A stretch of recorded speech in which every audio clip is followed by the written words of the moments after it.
चलिए, तो एक समरी के रूप में आप एक एक करके आप लिखते जाइए, मैं धीरे धीरे बोलूंगा, आप एक एक करके इसको लिखें। सबसे पहले लिखिए कैल्शियम। तो पहले तो आप कैल्शियम की भूमिका समझ लीजिएगा कि कैल्शियम जो होता है वो एक तो सेल वॉल में जो मिडल लेमिला होती है, मध्य पटलिका, उसका मुख्य घटक होता है, जिसको मिडल लेमिला कहते हैं, वो कैल्शियम पेक्टेट की बनी होती है। दूसरा कि पादप की जो प्लाज्मा झिल्ली है उसकी पारगम्यता को बनाए रखने में भी कैल्शियम की महत्वपूर्ण भूमिका होती है। तो आप कैल्शियम के बारे में लिखते जाइए। पहले तो इसकी भूमिका लिखिए। नंबर 1 लिखिए आप, यह गुणसूत्र एवं तर्कु तंतु की संरचना को बनाए रखता है। लिखिए कैल्शियम, यह गुणसूत्र एवं तर्कु तंतु की संरचना को बनाए रखता है। नंबर 2 लिखिए, यह कोशिका झिल्ली का मुख्य घटक होता है। यह कोशिका झिल्ली का मुख्य घटक होता है। हाँ, आगे लिखिए, यह पादप के शीर्षस्थ विभोजोतक की वृद्धि के लिए आवश्यक होता है। शीर्षस्थ विभोजक क्या होते हैं? जो जड़, तने या पत्ती के शीर्ष पर पाए जाते हैं। तो लिखिए, यह पादप के शीर्षस्थ विभाजोतक की वृद्धि के लिए आवश्यक होता है। चलिए नेक्स्ट लिखिए, यह फॉस्फोलिपेज, मैं लिख रहा हूं, यह फॉस्फोलिपेज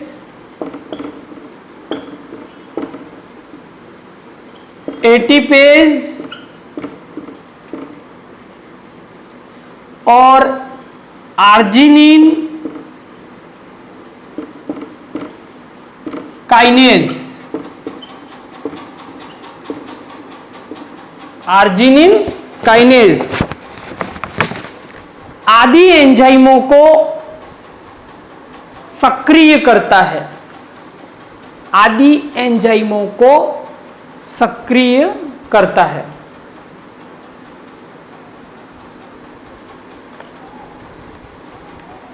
चलिए अब लिखिए कैल्शियम की कमी के प्रभाव। कैल्शियम की कमी के प्रभाव। नंबर 1,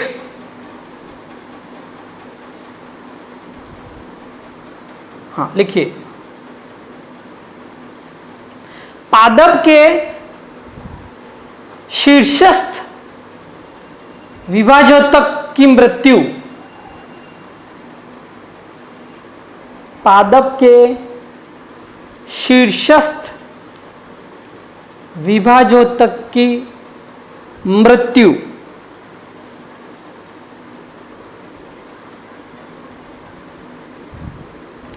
चलिए नंबर 2 लिखिए,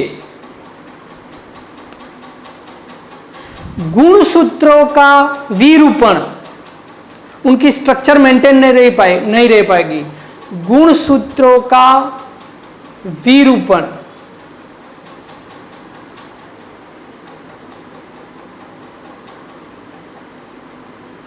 हाँ नेक्स्ट, पुष्पों का झड़ना। पुष्पों का झड़ना।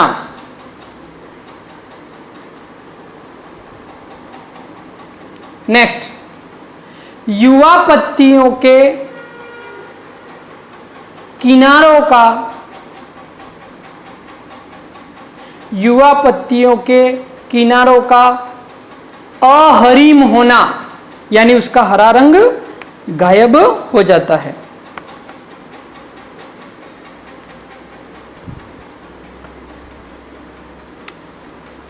चलिए, तो ये हमने पढ़ा कैल्शियम के बारे में। चलिए अगला तत्व लिखिए पोटेशियम। पोटेशियम तो लिखिए भूमिका, पहले रोल लिखिए, रोल भूमिका। हाँ लिखिए, यह रंध्रों के खुलने की क्रियाविधि, हमने पढ़ा ये पोटेशियम आयन परिवहन सिद्धांत। यह रंध्रों के खुलने की क्रियाविधि एवं वाष्पोत्सर्जन की प्रक्रिया के लिए आवश्यक होता है। यह रंध्रों के खुलने की क्रियाविधि एवं वाष्पोत्सर्जन के लिए आवश्यक होता है। नेक्स्ट, यह श्वसन, प्रकाश संश्लेषण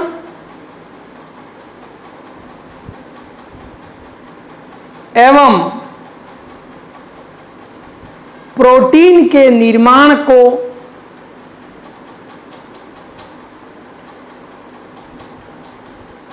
सक्रियत करता है, एक्टिवेटर का काम करता है।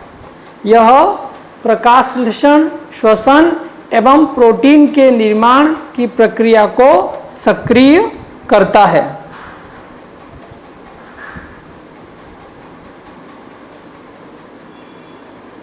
हाँ नेक्स्ट लिखिए, यह कोशिका में आयनों के संतुलन को बनाए रखता है। यह कोशिका में आयनों के संतुलन को बनाए रखता है।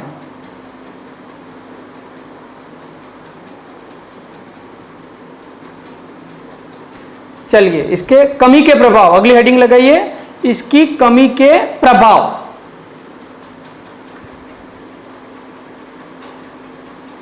हाँ लिखिए, अंतःशिरीय अहरिमता, इंटरवेनल क्लोरोसिस, अंतःशिरीय अहरिमता।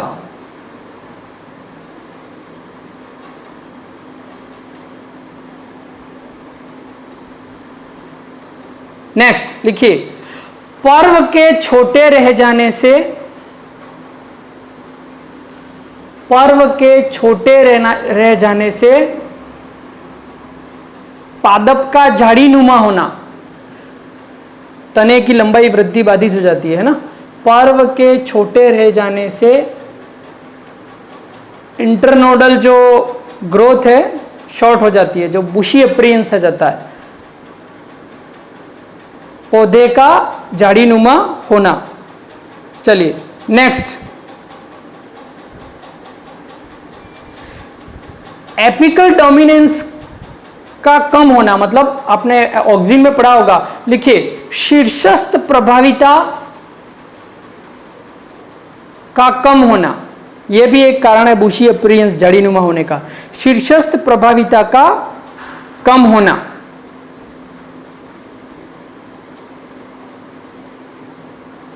नेक्स्ट लिखिए, कार्बोहाइड्रेट के उपापचय का बाधित होना,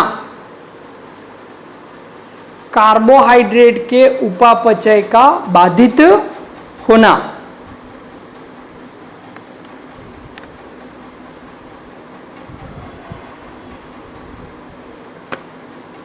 ठीक है, चलिए तो ये हुआ पोटेशियम।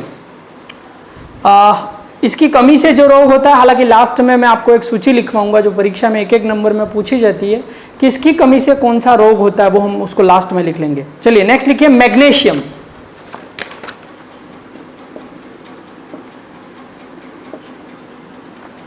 मैग्नीशियम तो लिखिए भूमिका,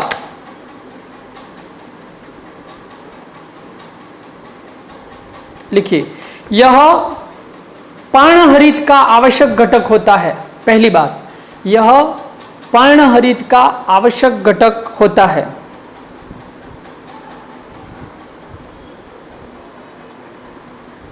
नंबर 2, यह राइबोसोम की इकाइयों के संयोजन के लिए आवश्यक होता है। आपने पढ़ा होगा 40S 60S दोनों इकाइयाँ जुड़ती हैं, तो जुड़ने के लिए आवश्यक होता है। यह राइबोसोम की इकाइयों के जुड़ने के लिए आवश्यक होता है।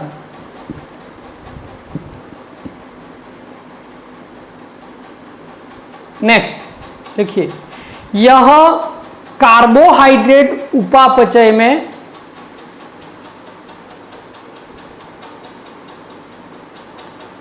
भाग लेने वाले, यह कार्बोहाइड्रेट उपापचय में भाग लेने वाले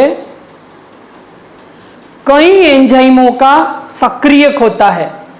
यह कार्बोहाइड्रेट उपापचय में भाग लेने वाले कई एंजाइमों का सक्रियक होता है।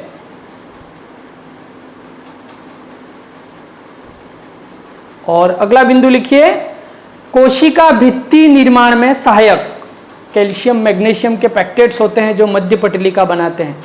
कोशिका भित्ति निर्माण में सहायक। चलिए अब लिखिए कमी के प्रभाव। इसकी कमी से क्या प्रभाव पड़ते हैं, लिखिए अंतःशिरीय अहरिमता,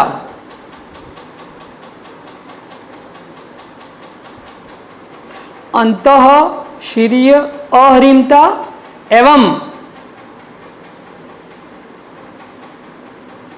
एंथोसाइनिन का निर्माण,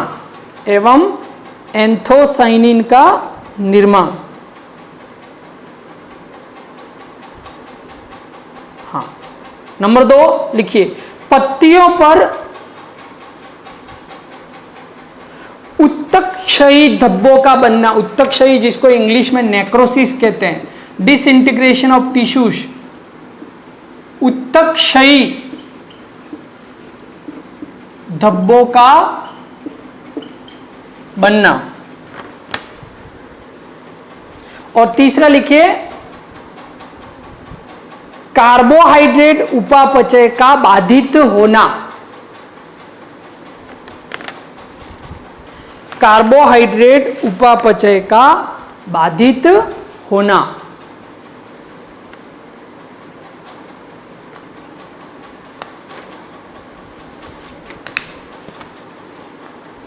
चले, तो ये है मैग्नीशियम। अब क्योंकि हमारी फाइल साइज बड़ी हो जाएगी, हम छोटे वीडियो बना रहे हैं, हम अगले वीडियो में बाकी एलिमेंट्स हैं उनकी भूमिका भी देखेंगे।